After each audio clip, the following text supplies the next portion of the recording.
We want to thank you again for being on this call today with Monica Rebella, CPA and President of Rebella Accountancy, which is a CPA firm that specializes in accounting, tax, and consulting services for hundreds of dentists in California. The topic of our call today is accountability, key to loving your practice and your team.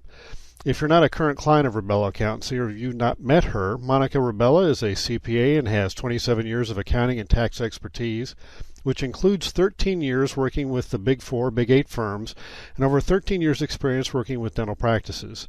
She is a past president of the Orange County, Long Beach chapter of the California Society of CPAs and is a member of the AICPA. She has conducted training sessions for accounting firms as well as lectured on tax and business matters to the California Society of CPAs, UCLA Dental School, and the Orange County Dental Academy. She runs her own firm in Tustin, California, providing accounting, tax, and consulting services for over 300 businesses throughout California, specializing in dental offices and small businesses. Monica, welcome to the call. Well, thank you, Jeff, and thank you to everyone that's on tonight. This is going to be a very, very informative webinar, so I'm glad that you're staying with us and you're connected to be involved in this. Tonight, we're going to go over how to encourage, achieve, and maintain accountability and what it takes for you to love your practice and your team. You know, becoming a dentist means you were goal-oriented. You absolutely saw the light at the end of the tunnel. You wanted to become a dentist, and you went straight for it and achieved that. But what you didn't know when you became a dentist and had your own practice is all the other things that you needed to do and needed to learn and needed to be once you had your dental practice. So we're going to be going over that tonight. But I want to let you know tonight for my clients and for my clients that did not complete the survey and you stay all the way through the webinar tonight, Phyllis Waite is going to give a great complimentary gift to my clients, a courtesy 30-minute personal Q&A telephone conference if you stay with us through this or if you have not completed the survey. So tonight it's my pleasure to have Phyllis Waite on this webinar with us. Phyllis has been working and dedicated to the dental profession since 1968. It's been many years that she's been involved in dentistry. She has spent time as an office manager and she has been a dental assistant as well. But she has focused her time and her commitment and her passion towards getting the right dental teams. This is her passion. Phyllis is dedicated to building successful dental teams. She doesn't believe that she has done a good job unless everyone wins. The whole team, the doctor, everybody wins. This is a great, absolute great thing that Phyllis has, and she is so motivated and so energetic about. She has worked with more than 1,200 dental offices throughout the West Coast. She's also done around the whole country.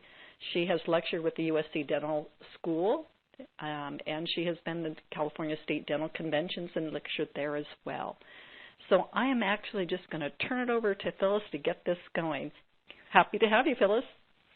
Thanks, Monica. Thanks a lot. It's a pleasure to be able to develop this information for your people. So shall I just dive right in? Absolutely. Okay, here we go. Hopefully everybody has a printout of the slides, and if they don't, then they can watch it on the screen. But basically, accountability is what I find is most missing among team members. And the first slide, where accountability and intention come together, cannot be understated. Now, throughout the presentation, there are going to be certain checklists that I'm actually going to leave you so that you can go to your team and you can, in checklist fashion, go through and ask if these particular characteristics or these particular tasks are being done. So I'm not going to go over every single one of the handouts, in case you wondered, but I am going to leave them behind so that you don't have to take so many notes. Plus, in 1 hour, there would be no way we could thoroughly cover all of this. And I don't want you to feel shortchanged by that. My intention is to be thorough for you. But more than that, I want to give you a platform so that you can take yourself on. And we are going to use the surveys. I have included them, and they're very, very interesting. And they actually confirm exactly why I'm still out here doing what I'm doing. And that is that not enough doctors really know how effective their team are being. So let's dive into the slides. First of all, accountability, where intention and knowledge come together. You know, career-minded people love to be accountable. And if you're asking yourself, well, I don't know if my staff really love that, they flourish in it. Career-minded professionals flourish knowing that they are accountable and that they can quantify their results. So this first slide will, if you answer all those questions among your team, you will have lasting motivation, and you will begin to create the culture that you desire in your practice. Because I'm sure that without motivated staff and them as well as you knowing what the results are, there's no way you're going to have a truly motivated team or the culture you desire in your practice. So strategies for loving your practice and your team. Basically, I learned so many years ago, everyone is working a plan. So then it occurs to us, if they're not working our plan, whose plan are they working? Well, they're working their own if they're not working yours. So there's no such thing as thinking you can have an accountable team or a motivated team if you don't have a plan. And that obviously requires leadership. Next, nothing can be missing. Your image, which shows your intention, the systems have to be there. We're going to go through each of those, and I've included them very thoroughly. The protocols, which I've also included very thoroughly in tonight's webinar. Communication, that is the only thing I'm not going to go to in detail, but actually knowing what to say is obviously of critical import. And then all of that comes together, and you have an inspired team. So it's beyond just having a satisfied team. In order to really do well in dentistry, as competitive as it is today, you really have to have literally an inspired team. And, of course, I also want to thank Monica for giving us this platform.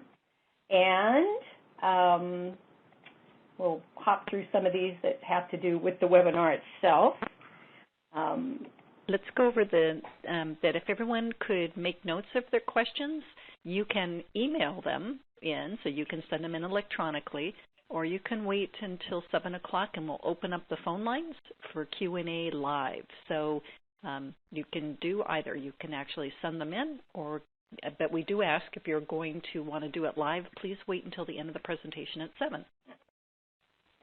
And Monica, I'm happy to stay. I had a bite to eat before we started. I hope everybody else did too.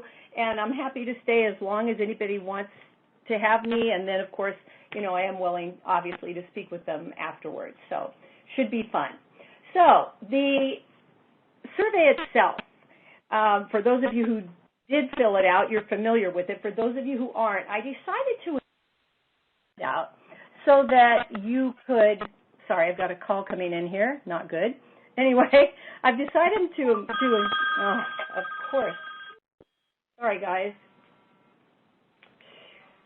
Anyway, I've decided to include them in the handout so that if you wanted to, you could go back and you could see the questions and the answers, because I'm going to give you the percentages of the responses. And so we're going to go through them each one by one, and you see here that there are 10 different questions. And again, each of these are on their own separate overhead. So I put this in here just so you could see it, and if you want to fill it out on your own practice, I would encourage you to do that so that eventually you can get to all 5s. If you have all 4s and 5s, you're a pretty happy camper, and I would say you're maximizing your success, and that's my focus. So tonight we're obviously going to focus on accountability, which start with agreements. If your staff aren't in agreement with what you're asking them to do, then you're behind before you even start. And each of the team members, we're going to go over the qualities of a great or a stage 5 team. We're going to go over that towards the end of the program. I have included all of that for you written out. And this whole thing is a process of building a culture of accountability, where you don't have to continue to ask for accountability. It is naturally built into your systems, and your staff come to you, They tell you, I use the term they're on track, but they tell you that they are current, basically, and they actually ask you to sign off. How long does it take you on 5 major systems to write your initials 5 times in a week? Trust me, the return on your investment will be huge. So one of the other things we're going to talk about is I train staff that they don't come to you and tell you they are not on track or they are behind. Basically, that's kind of a forbidden thing to say. We can never say we're behind. What we train staff to do is to say, here's my plan to get caught up. Very, very important that they have a plan to get caught up, not just settle for we're behind. So now we ask ourselves the million-dollar question. What makes a dental office so challenging?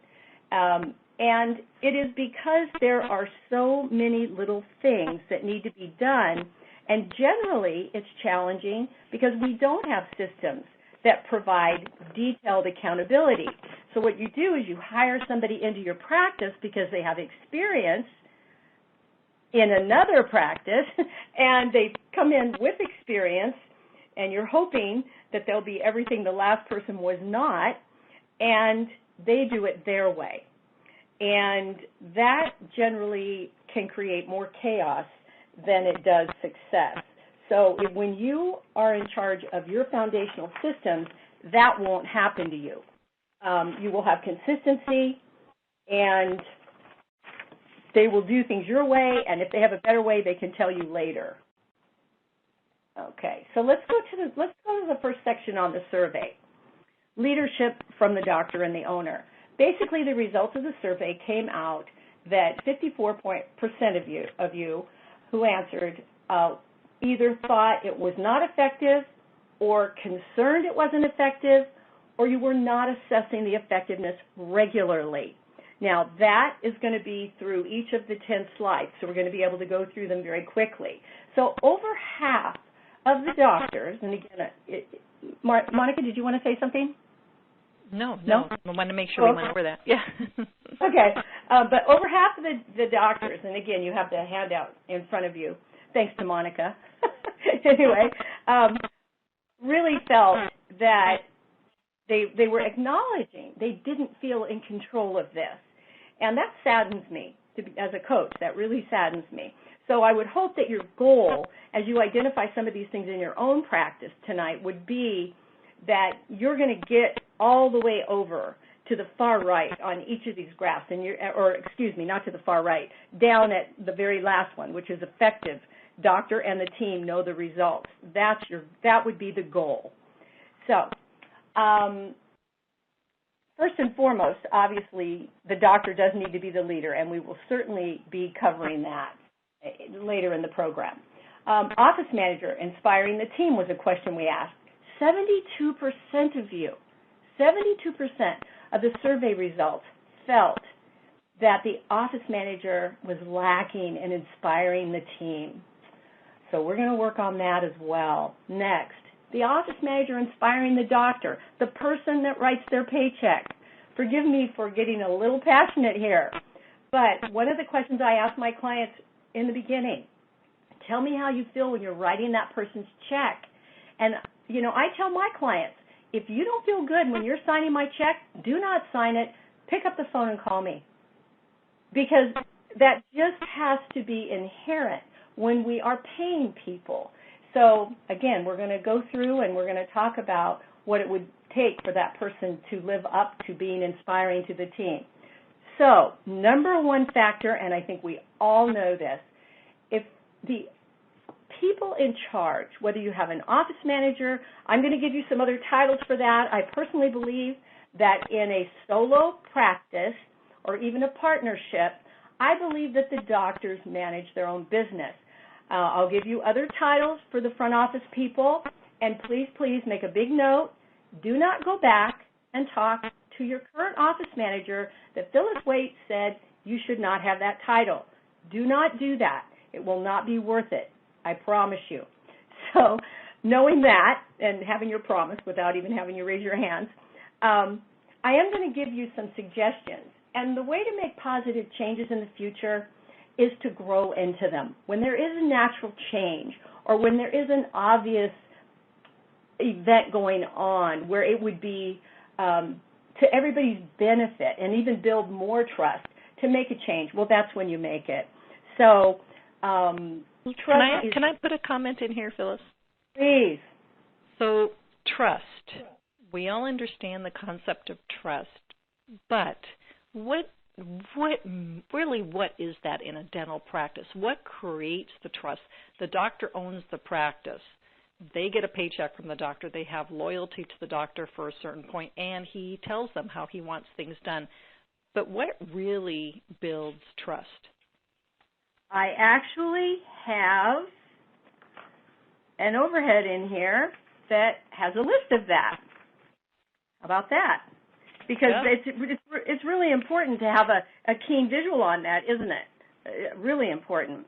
Well, it's such a concept that's used a lot that people don't really understand how that evolves. How do you get that? Tell you what, let's skip ahead based on your question, and let's go right to that slide. Are we okay with that, everybody? It's on page 11, and it is slide 43. So I'll give you 2 seconds to get there. Okay, you better be there. Anyway, I call them personnel demotivators, Monica. Okay. It's things that we do that say, hey, I can't trust him, or I can't trust her. So, number one, they need to know when they're going to get their paychecks. If they know that, they're going to be fine. Next, they need an agreed minimum work schedule, and it has to be respected. And it has to be respected. Hang on here. Excuse me, I had a little technical difficulty there. My computer was going to die on me. It has to be respected, their work schedule. So a big problem we're having these days is doctors are just arbitrarily sending people home. That's why the majority of the gals are on the market right now, even though they have jobs. It's because they're tired of getting their hours cut. So when we hire people, ask them to come to work, what is the minimum hours you require, and then what is the maximum you will work. And then if you're the kind of doctor that you don't want staff in there, and I didn't mean that to sound judgmental, but if you don't want staff in when you're on vacation, then tell them, 4 weeks out of the year, you're going to be working your minimum hours. Basically, do what you say you're going to do, Monica, and don't surprise them because you will get more negative gossip among the team, and it takes a very long time to make up for that. Those old withdrawals on the bank account as opposed to deposits. So the other thing is if you have a problem with people going to meetings it's always a bone of contention. Do I get paid for that? Don't I get paid for that? Will I get paid for that? Whenever they're having to wonder when they're going to get paid, there's a lack of trust. And that's never a good thing in the practice, never. So I've given you a suggestion here. The alternative wage is brilliant. And if people take the job and accept an alternative wage, perfect example, hygiene. They get $25 an hour if they're not doing clinical hygiene. And I've given you a list there, so I won't read them. Maybe staff get minimum wage to attend conventions, things like that. So, and number 5 on here, promises are kept. If you say you're going to do a review, do a review. If you say you're going to get medical benefits, do your due diligence. Make sure I don't hear them say, well, doctor's been talking about that for 2 years, because then they don't trust. All of these things can be accomplished by an employee manual. So if they don't have an employee manual, Anita York, the attorney that works with dentists for labor law, she needs to give you an employee manual, because every single one of these things would be in an employee manual. Well, and since this is your personal little webinar, Monica, I will be so bold as to say, even doctors that have them, sometimes their leadership and their team spirit suffers because they don't follow them.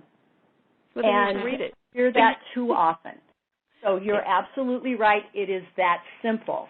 And it's just basically, I believe the doctors are so busy with the task at hand because they are the producers, that they don't reserve enough time to give themselves the opportunity to pay attention to those things. That would be what I discover. What I discover is that they don't call Anita and get a good employee manual. And so every time someone asks them a question, sometimes they will be a different answer. But if they can say, go to the employee manual, it's there. And so you are 100% right. Without a doubt, you are 100% right. They just need to get an employee manual, and they say, go back to the employee manual. Right. That's exactly how it should go. Exactly. What does it say in the manual? So you bet. Okay. So office manager, inspiring doctor. Okay, we were on trust before we skipped ahead. All right. Let's back then. Yeah, put you back on. There we are, back on track. Thank you for that, Monica. So leaders create followers. One of the things I want to take the time to do is explain the difference between leaders and managers. And basically, in a nutshell, leaders function in a way that people emerge, they emerge with wanting to model your work ethic. They want to be like you a little bit. Next, they see you act in a way that connects with their hearts. And that may sound hokey, but I mean it. And we have largely a female workplace. Forgive me if that's politically incorrect, but that's what I continue to experience. And, women basically lead with their hearts.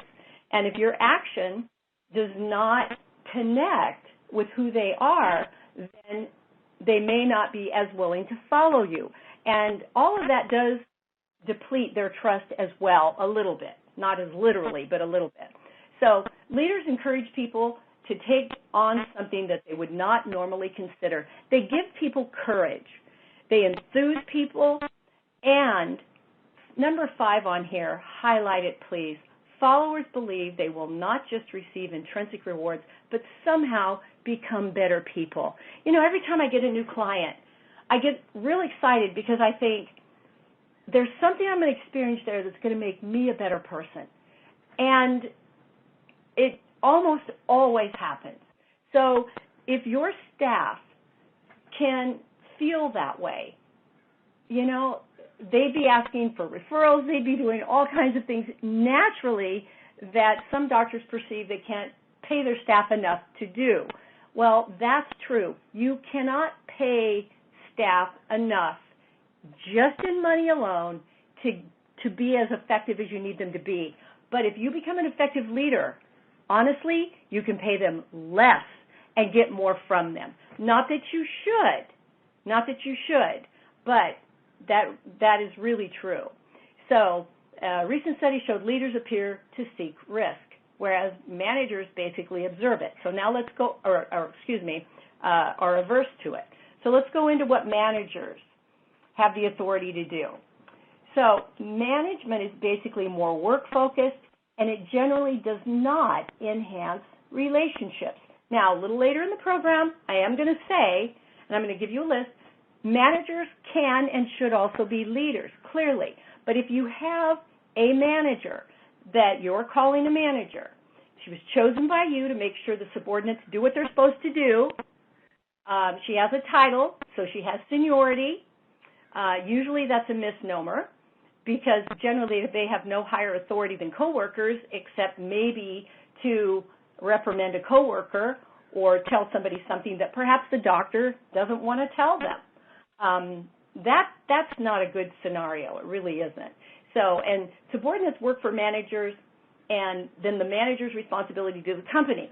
Well, what that does is that then begins to create a divide between the team, because in a dental office, a 1 or 2 doctor dental practice, which, Monica, I think we can agree, but what is it, 95% of the practices out there, at least way back when, maybe it's 90 now, are solo and or 2 doctor practices, typically. Yeah.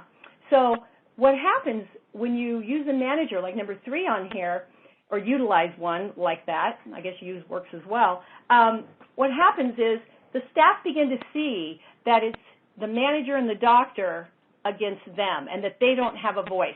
The minute anyone on your dental team feels they don't have a voice, then your team becomes weak and your culture will suffer.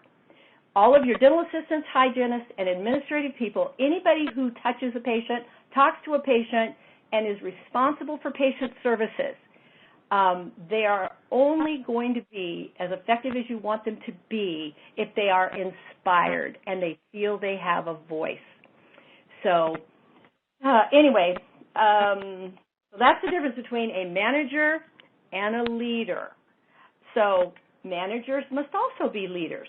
Yes, they can look and act achievement-focused. They can seek to give credit to others. That is huge. That is really huge. If a manager doesn't try to take all the credit herself, if she seeks to give no credit to herself and she gives it to the team or an individual, then that's going to bode much better for the spirit of the team. And again, this is kind of a checklist for you to set some goals. I would love for anyone you have in your practice who is an office manager, I would love for you to have a conversation with them about this particular page 19 here, and just have an open discussion about it, just like I'm sitting there with you, only I won't be. Anyway, and they accept what goes wrong, and they accept a role in unmet goals, because if they're the office manager, then they're involved in everything, so supposedly. So number 4, when to retain a degree of separation and to avoid petty discussion and complaining. When an office manager becomes a dumping ground, then it becomes a real negative and it can snowball, so be very careful of that one. And obviously avoiding inappropriate gossip for any reason. Gossip is simply talking about people. Well, we can talk about people if it's acts that have to do with something productive for the practice, but whenever we're talking about their weekend activities, and I need not say more, you know what I mean, office managers should never step into those conversations, nor should your coaches if they're in your office. So Phyllis, we need to kind of step back a moment, because I'm thinking of the one doctor dental practice, or even 2 doctor dental practice, where they hire an office manager and they don't explain to anyone what that authority is, and they put them in place and they say, go, do it, and they've got this issue in the office, and the doctors don't want to be bothered. They don't want to hear what's going on in the office, so they go to the office managers for pretty much anything that's going on. And, it's a step back to have that meeting with the staff to say, here's the responsibilities, here's what our office manager is here to do. When you say they don't have a voice, the question is, well, is it a dumping ground then? Are you making the managers, office managers, the dumping ground if the doctors don't want to hear anything going on in the office? That is exactly what's happening, and that is counterproductive. In my opinion, practices will never be as peaceful and productive, but as peaceful. Let's say we're going for peaceful. I believe the more peaceful they are, the more productive they'll be. So peaceful means no chaos, and you don't have all the issues, and it's not constantly putting out fires. The doctor, in my opinion, cannot be completely removed from that. He doesn't have to deal with it hands-on if his manager is also a leader. If his manager is also a leader. I'm going to skip ahead, and I'm going to go to this slide. It's page 27 for those of you who have a handout. Titles imply trust. And, Monica, I haven't forgotten your question. But here are some other titles. I prefer supervisor. I prefer department leaders, to where you get the staff to come together. And ultimately, the doctor is the primary leader and the reason that everybody comes together. The doctor is the reason, the purpose, and is the most admired team member. And you can have, it doesn't matter what your personality style is, you can be that person. And I have an office right now where put an awesome new vet into the practice. I mean, she's been in dentistry for 25 years. She's fabulous, and she really is fabulous. And she's only been there 6 working days. And she said, Phyllis, what you told me is absolutely true. She says, I don't even, I'm going to call him Dr. S. I don't even see Dr. S. He's back there, and it's just like everybody is just in motion because they want to make sure that the patients in his day are absolutely seamless. I said exactly, and that's how it should be. And she can already tell. It's in the culture of the practice. So even though there is a manager in that practice. So you have other options here that you can brainstorm. Again, do not go back and take the office manager title away, but also avoid, and we're going to go through some of the qualities here, which I think we should probably get back on track and do before we use all of our time to just kind of ad-lib here. Shall we do that? Because I'm going to give you some of those qualities, Monica. Sure. Okay. Where were we here?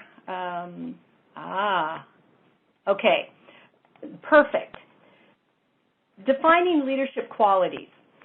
If the doctor sets the vision, if the doctor and whoever he partners with to help him supervise the staff, if everybody must, in a position of leadership, be concise and consistent. Consistency is a huge problem, huge. Be comprehensive. When you give instructions, make sure people understand. Be communicative, timely, honest, fair. Never, never taint any kind of information you give to staff for any reason. Keep it pure. And hold people capable.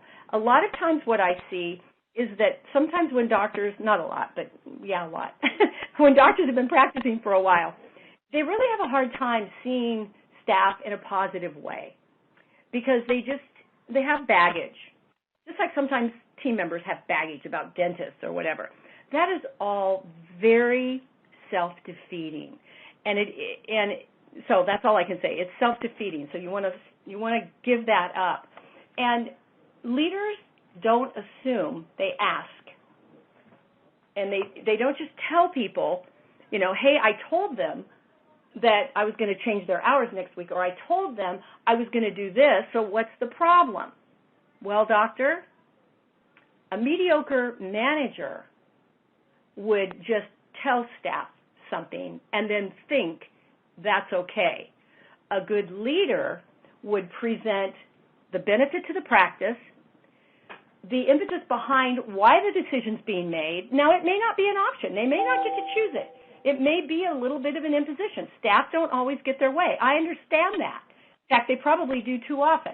But they need to learn that sometimes the business has needs, okay, within their employment agreement, which is why it's so important to me that these days, when I'm learning that so many doctors are sending people home, that they hire them with minimum and maximum hours and a realistic expectation of the number of weeks they're going to earn their maximum hours. So hopefully I won't say that again. But telling them is not going to get it done. They're going to feel used and they're not going to feel cared about. But then we're in this profession that what do we want them to do? We want them to care about our patients every day, every visit. Go into that bubble with that patient and care. But yet they don't feel cared about. So it's not going to work, and you're going to struggle, and you don't have to. You don't have to. So titles need to be meaningful, and they need to be earned, and hold people accountable. I want to get to that part pretty quickly here. So hopefully this is making sense, and all the information I've given you will allow you to follow up. So your supervisor's required skills. There it is, doctor. There's a checklist for you. Do your supervisors or office managers have these skills? Because if they don't, then I would like to see them set out an educational goal to gain these skills. And some of it is just attitudinal. So I really don't want to read through those. But what you want is your office managers, you want to make sure that they're at their highest level of trust. Otherwise, sometimes they can do a little undermining. And so we don't want that to happen to you. So let's get to the core of everything, which is communication. And that's what really inspires followers. Some of this is very redundant. You want to be consistent. You want to be very non-parental. There's a lot of information on the internet about that. I have a 2 or 3 hour communication workshop I hold in offices, but it's how did you versus did you. How, just adding that how. It's a very simple shift. And if they didn't do whatever it is you're asking them, then they're going to come back with, I didn't do that. And then you go to, oh, what's your plan to get that done? And you talk as though you trust them to do it. Now, I understand if this happens a third time, the scenario is going to change, but this is not that webinar. This is a leadership accountability webinar. So I believe, and I know, and I've experienced that if you make these shifts, it will change the culture in your practice. So word you want to avoid, give up should, give up why, and what you have to do is, because it's not going to win you friends. Number 4 on here, confirm everyone that's doing something or take something on, confirm that they're willing to do it. Are you willing to do that? Is that something that you're willing to do? Not you're going to do this, you're going to do that, and again, instead of telling, it's a matter of bringing them in. This particular slide may be the most important one in here, in my opinion. So next, clarify your intention. That's what I was talking about earlier when we were talking about the doctor explaining why a change may need to be made, whatever it is, that's something that's not in their favor. So 6, confirm the benefit and the purpose. There it is again. And have your conversation about the benefit of the lesson or identify the blessing. The reason everything that happens for a reason and has an effect. And there is either something to learn or something to gain. And you want to work with your team to clarify the effect this is going to have on the future, whether it's something we don't want to happen again because that's the effect. So this is the conversation you want to have. It's a real conversation. And if you have an office manager, that office manager certainly should know how to function and communicate in a way that inspires followers. So again, we have followers, not employees. Isn't that interesting? A little shift there. So also your office manager understands, what goes on in the boardroom versus a team meeting. What I mean by boardroom, Monica would certainly be in your boardroom. And that is what nobody else knows except the people that are in there. And it is perfectly fine for your manager, your coach, your consultant, your financial advisor, for people to have a boardroom meeting, and nobody should feel left out of that meeting. However, if there is anything that goes on in there that needs to be taken to the team, then obviously you take it to the team. And doctors, I think you're going to enjoy practicing more if you remain the chief executive officer. Perhaps you have a talented team member who's your chief operating officer. Hopefully you have a coach, and Monica's probably your CFO. And that's your team. And if you trust all those people and they trust you, you're doing well, in my opinion.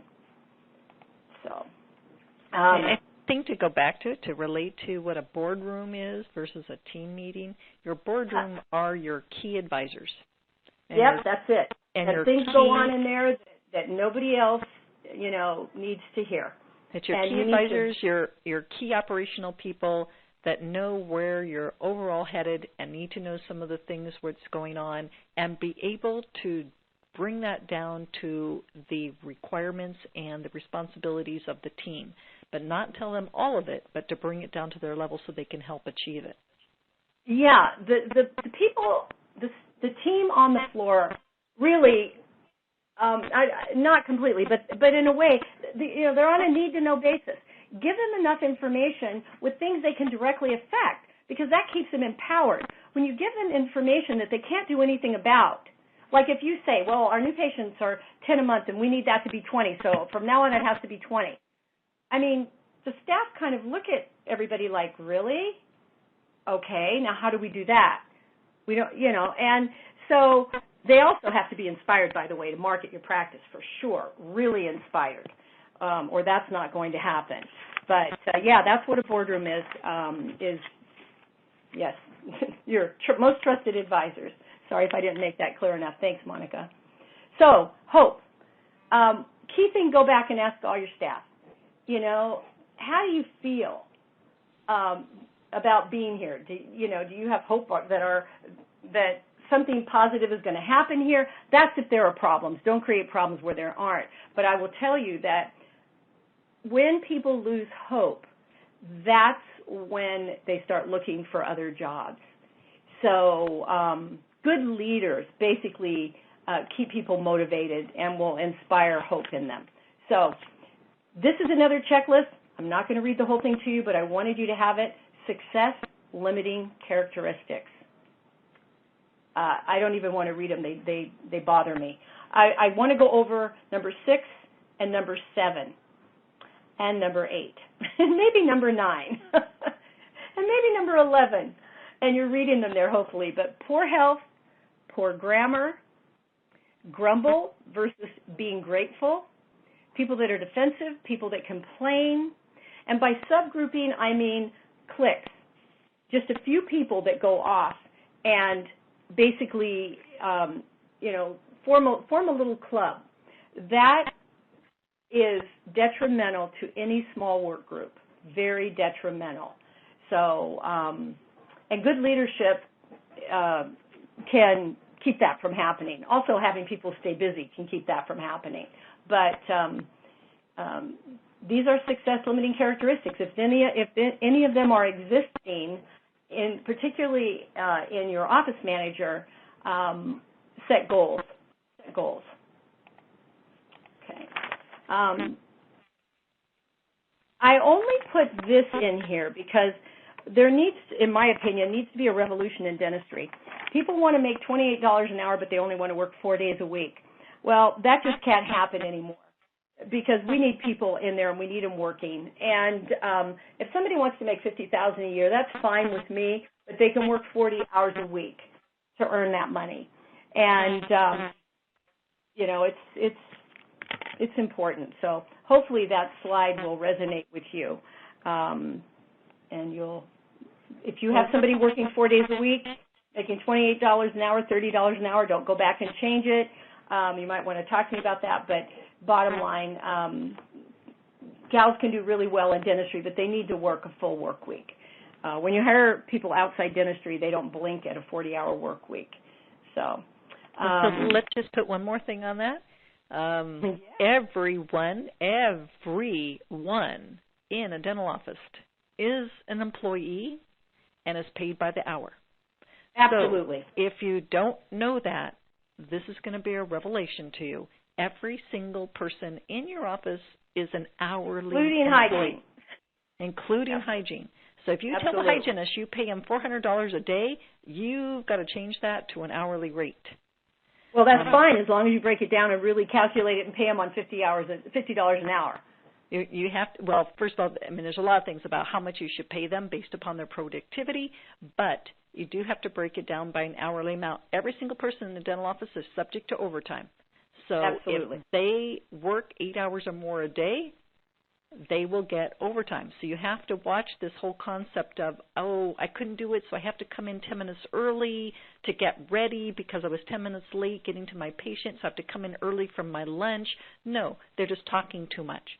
So you just need to watch that because they are all hourly and subject to overtime. And if you don't know that, talk to Anita York, our attorney that works with dentists for labor law issues. So. You know, Monica, I actually think everybody really knows that by now, but I do find sometimes it's, anyway. So yes, but when you're hiring somebody, ask them what they earned, what they want to earn a year, and then figure out what kind of employment offer to make them. But absolutely, when it gets down to paying them, you have to break it down to hourly, without a doubt. You can't now we're going to get into the system. You can't even tell them that they're going to make an hourly wage because you made a contract. Or an annual amount. So I want to be really clear on that. Be really careful about telling your employees how much they're going to make per year. I wouldn't even do that. I would just, if I hired them, and we're going into recruiting here, which we really can't do, but it's just, what did they make the year before? What do they want to be making this year? And then you make them an offer. It has to be hourly and all of that. You don't ever say you're going to make X, Y, Z, $51,000 a year. You would break it down into, you would offer them an hourly rate that you feel would satisfy them if you want them. I just want to make it clear because I find way too many dentists that call and talk to me about this is how much I'm paying them a year. So, geez. So, no, that can't okay, be. so I'll let you go forward. Okay, thank you. Okay, case acceptance, and we're going to have to speed it up a little bit here, believe it or not. 50% of the doctors were not real clear about the effectiveness and the results of their case acceptance. So what I've given you here is what I believe are the things that need to happen in order to get case acceptance. And to be thorough, you can have a staff meeting with this handout and ask the team what constitutes case acceptance. For me, it's two levels. One is during diagnosis and recommended treatment. The other is once it gets into the hands of your treatment coordinator, whoever that is, and they get the financial presentation. There's two different reactions to that. Bottom line, this has to be super tight in your practice. And you probably have computer programs that quantify, what was done based on, what was produced based on what was diagnosed.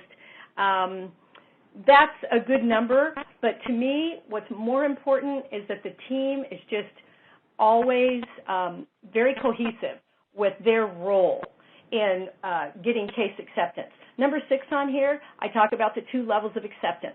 One is restorative, the other is hygiene. If a patient does not make an appointment because they have a restorative diagnosis, which as we know, good dentistry is expensive and it's very costly to deliver as well, and your team should have an appreciation for that. But if nothing else, that hygiene diagnosis should be accepted. And forgive me for shoulding. I understand I just did it. Should and that other S word are synonymous. But we should, as a team, be able to minimally get the hygiene accepted. It's well covered, and it's the cheap stuff, really, compared to everything else. So I really like painting the picture of two levels of treatment acceptance because my goal is I don't want any patient with any level of periodontal disease to not accept their treatment. I will pretty much break all the rules to get that done. When it comes to the restorative, different story. So anyway, the other is unscheduled treatment. And this is probably the most important thing to me, is this and your recall. And that is holding them accountable. And again, we had 70% on our survey that said they really didn't think that was happening as effective as possible, and they weren't regulating it on a consistent basis. So here we have all the things that I think are important for unscheduled treatment, and that would be appointment effectiveness, making sure your little acronyms up there stand for, or your abbreviations, rescheduled, did not reschedule, or canceled, missed appointment, did not cancel, and missed appointment. They just flat missed it. You would call that last one failed. I refuse to use that word in print or in Word. People do not fail, but they do miss appointments, and there are reasons for that. That'll be another webinar, how to minimize lost appointment time, because doctors, it's really simple. It's really simple. So I train people to do it all the time, and they say, hey, this works. So anyway, we also want to make sure that cosmetic treatment, when we do our unscheduled treatment follow-up, is second on the list. First on the list, obviously, is restorative, but ultimately you pretty much have to follow the patient's lead. But from an accountability standpoint, let's look at number 3. Number 3 says we're going to track by date of diagnosis every single week. We're going to go back into the calendar because, as you know, when you diagnose a procedure, it's stuck on that date in your database. It's waiting to be treated. It's waiting to be posted. It's waiting to shift over onto the ledger. Okay, well, as we know, there are procedures that don't shift over onto the ledger because they are unscheduled.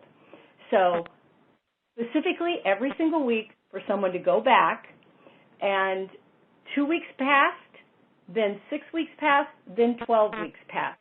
So every week they're going through the calendar. So what that means is every person's getting all your treatment that's diagnosed is getting a 2-week scan by somebody, and then a month later, those same people are going to be viewed, and then 6 weeks later, that same date range is going to be followed up on. And by then, your treatment coordinator really knows what's going on. And there's a little more to this system, but that's the absolute basic. And then, of course, we use our tickler file for personal circumstances. I call those special handled accounts.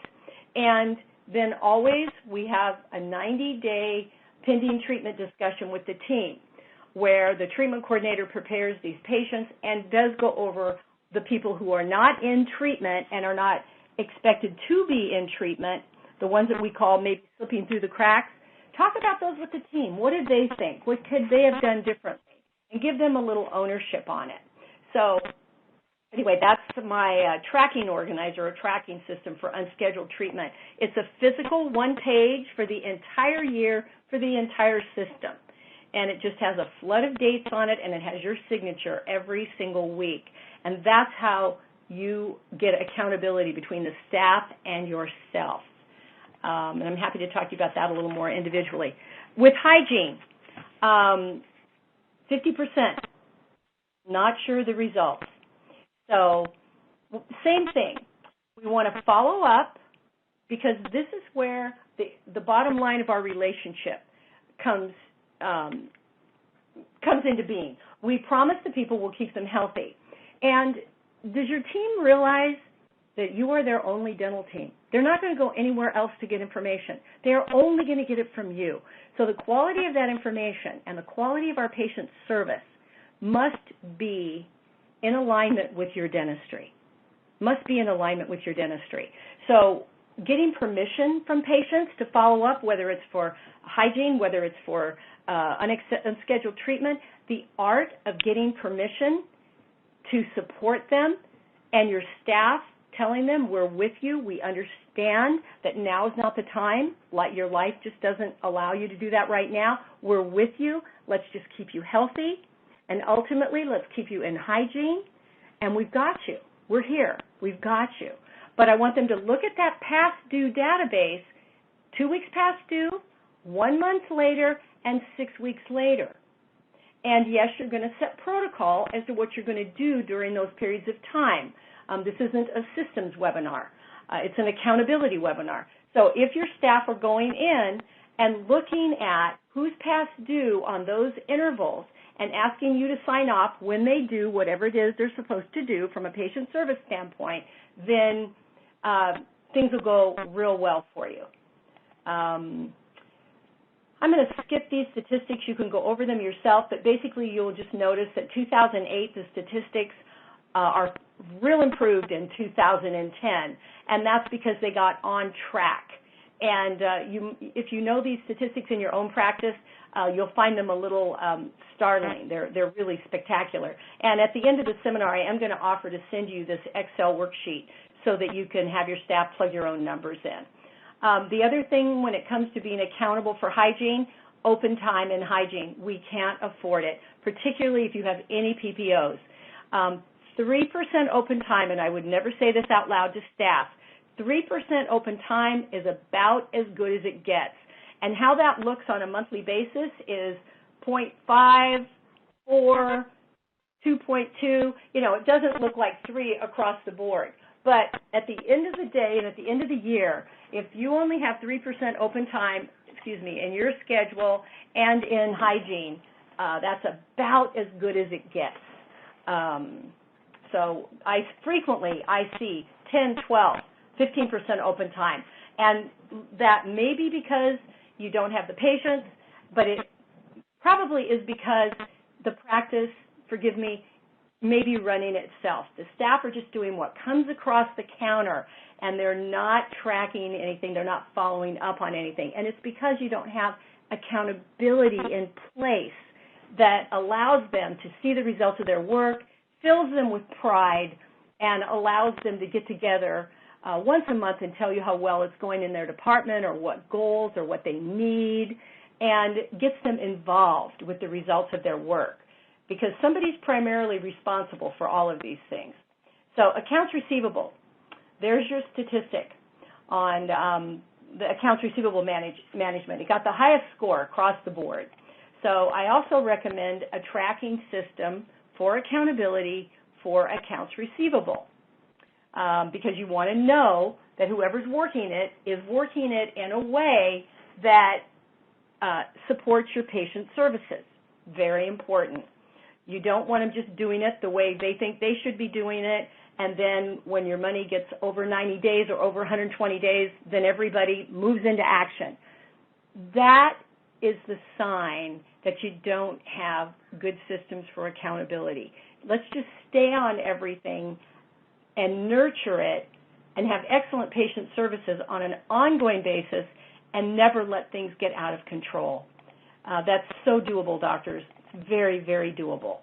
All right, so here are all the statistics. I'm not even going to read them to you. These are the things at the end of the month that whoever's responsible for accounts receivable, I would have them put in the results of these questions so that you know how it's going. Wherever you see a number there instead of a percent or a dollar sign, doctors, with insurance and with accounts receivable, it's about people. It's about service. And if they're continuing to get statements, it isn't about the amount. It really isn't. Now, I understand it is. I'm not naive. I understand it is. But it really isn't. It's about the patients thinking they're not well taken care of, being inconvenienced, and having negative feelings. Insurance tracking, same thing, 50%, pretty good statistic. What you're going to see here on your insurance tracking is you're going to see the same thing. You're going to see numbers up there. How many primary claims are over 60 days? Doctors, it should be 0. It should be 0. And if it's 1, 2, or 3, whoever is primarily responsible for your insurance department, they should know their names and be in relationship with those people, because they're not going to come back for hygiene, their 3-month perio maintenance, if the accounting and their account is all in disarray. So I've left those checklists for you with what I believe you could monitor on a monthly basis. Okay, as far as staff compliance and buying into goals, we've already kind of done that. The most important thing are your personnel policies to make sure, and you guys did well on this in the survey. It was the highest score. You did well. 81% of you felt that it was effective when it needed to be, or that you knew. So what that means is you have good personnel policies. And Monica already said the most important thing, and that's be in compliance with how you're managing your payroll, doctors. We don't even want to get into the horror stories. Okay, so we went over the personnel demotivators earlier in the webinar, so they're there for you. What is a great team member?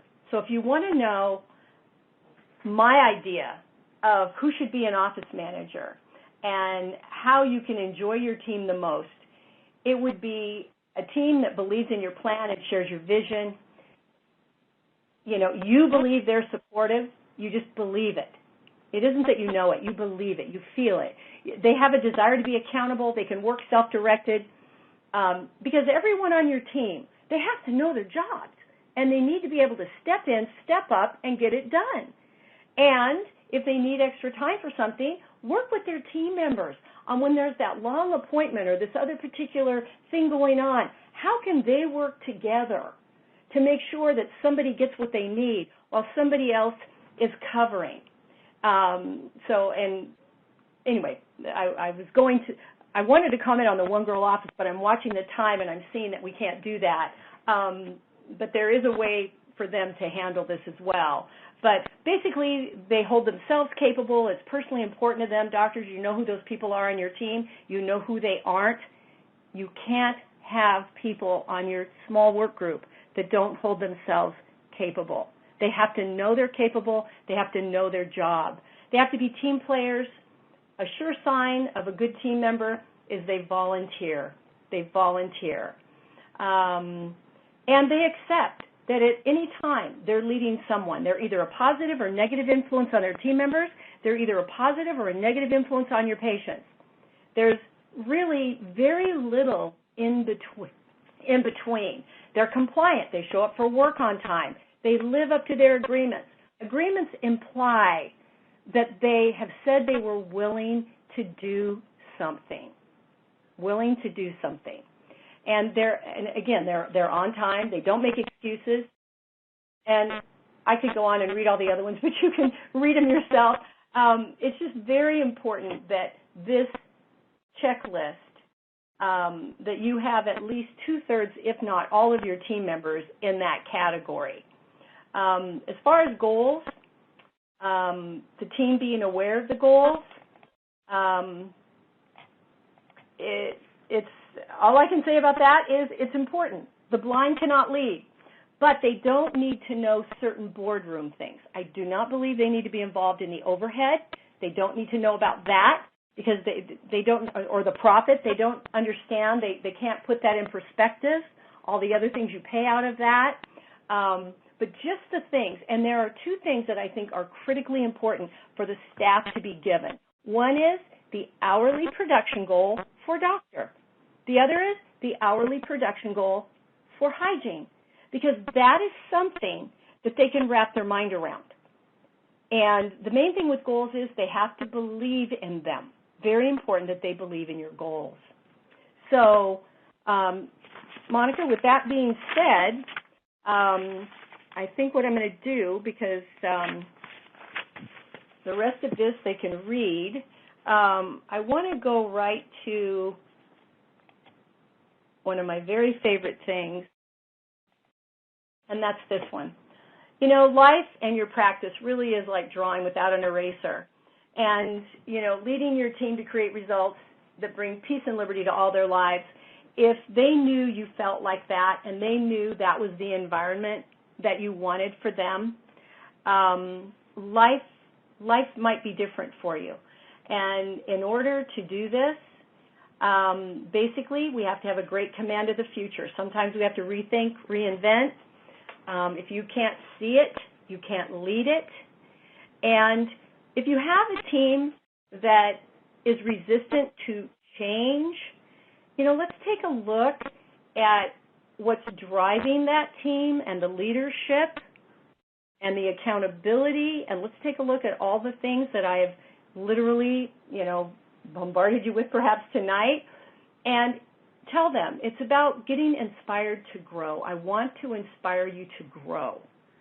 And that's a team I think all of you deserve with all you've accomplished.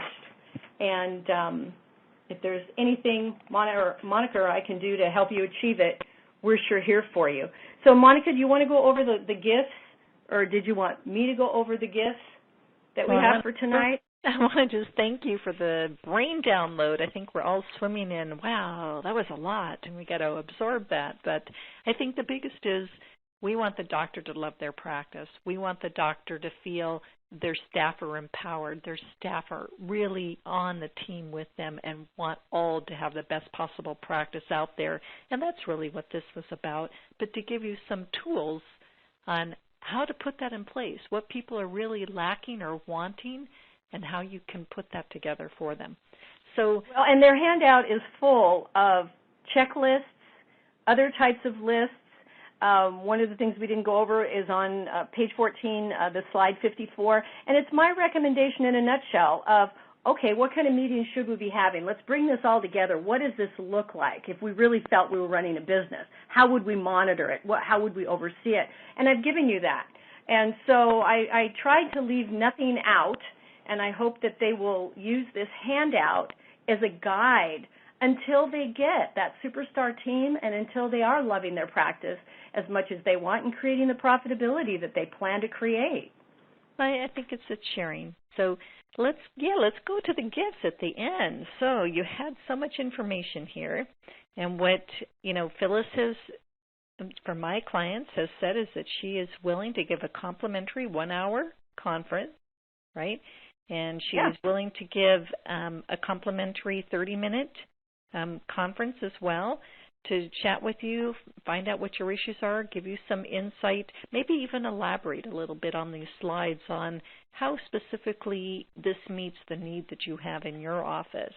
So, and Phyllis, we have your contact information on the bottom. There's a phone number of every slide for Phyllis's phone number, so you know how to get a hold of her. And we've got her, we don't have your email, but we have the www. Do you want them to either call you, or is there a way on your website? It's really easy. It's consultant@phylliswaite.com. Okay, consultant@phylliswaite.com. But you can put my name in, and all kinds of stuff shows up. I'm real easy to find, as I hope you are. And Monica, that was for everyone who did fill out the survey and was on the webinar, that's 1 hour.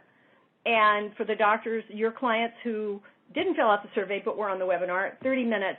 And doctors, what I vision is that you'll be going through this and formulating your questions, and we'll be using this outline, like Monica said, for me to help you with your personal situation, or maybe something that's delicate, or maybe something that you're contesting that you'd like to talk to me about because you may have a different point of view. I welcome that.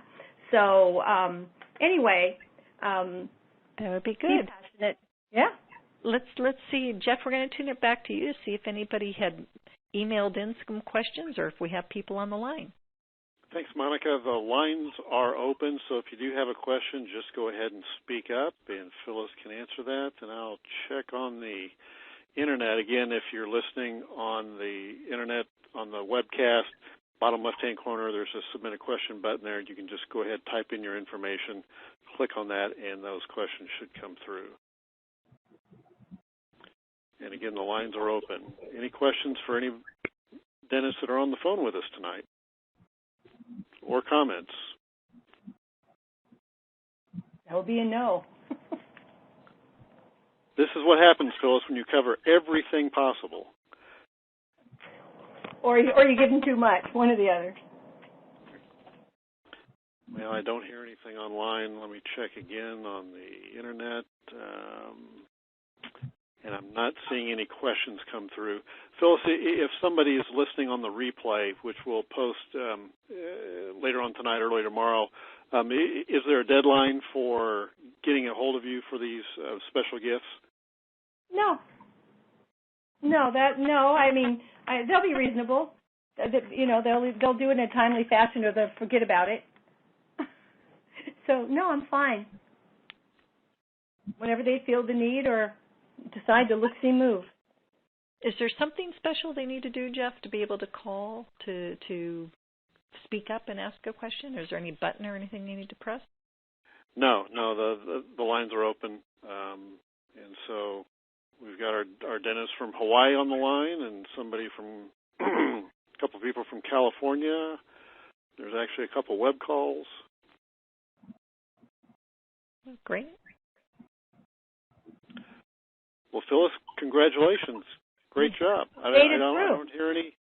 And if for some reason, we'll check again later tonight. If some questions do come through later, we'll forward those on to you, obviously. We will do. So if we've noticed that when we wait till the very end, sometimes that the computers and the Internet take a little bit of time to get them through to us. So, you know, if we don't have very many people speaking up, sometimes there's a little delay, but we will send them on if we get them. And so if you send us one, it will get answered. No problem. Phyllis, a comment did come through, says, you're an amazing communicator, Phyllis, ! So thank you for whoever sent that. Well, thank you. God bless you all, for sure. Thank you for that. Okay. Well, Monica, is there anything else, or Phyllis, anything else you want to add before we wrap up? No, I'm just grateful for the platform that Monica gives her clients. I think it's pretty special, Monica, that you are so dedicated to your clients, and I don't mean that to sound schmaltzy. I really don't, because I know when we put this together, it was very important to you for us to brainstorm something we really felt, they could really apply, and coming up with leadership and accountability, you were all over that. So I really appreciate you very much. Well, it was collaborative. We talked about it, and when we both decided that this is what we hear from the doctors often is, I don't think I have control in my office. Well, have you really put that all there for them? So I think that this was really important for them to know why they think that things aren't going well and what the doctor has. They have a toolkit here. They have the control here to know how to actually bring it under control and have a great team that they love and that they love their practice. And this is how you do it. So, Phyllis, thank you. They do, Monica, and if I may embellish that just by saying the survey results were not surprising. They were not. And I think that in itself is a motivator for the doctors to embrace this information. I mean, it was a little mini master class in accountability and leadership. So Use it, and Godspeed, everybody. Great. Thanks, Jeff. Have a good evening. Phyllis, thank you so much. Have a great evening. And for all of you listening, thank you for your time and listening to us as well. So remember, if you have any more questions, follow up with Phyllis, and you've got her phone number and all of her information here to follow up. So I appreciate it. Good night.